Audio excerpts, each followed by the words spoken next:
the whole self-help industry, right? How can you be happy? What are the 5 steps you can follow to be a millionaire? What are the 7 steps that you need to get the career that you want?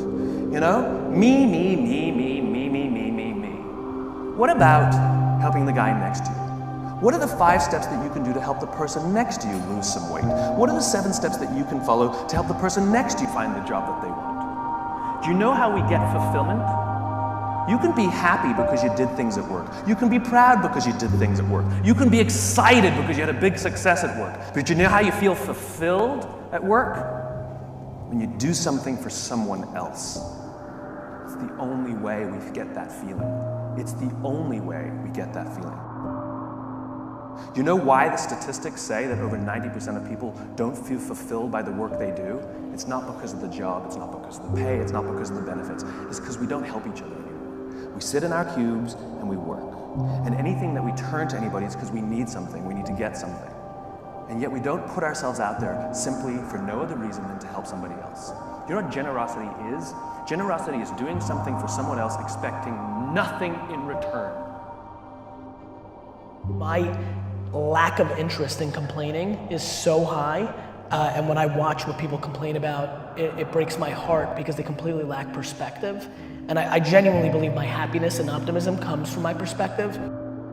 Even in political unrest times like right now, a lot of people are very bent out of shape, but the reality is that it's just never been better to be a human being. That's just the truth, that's just data, that's reality.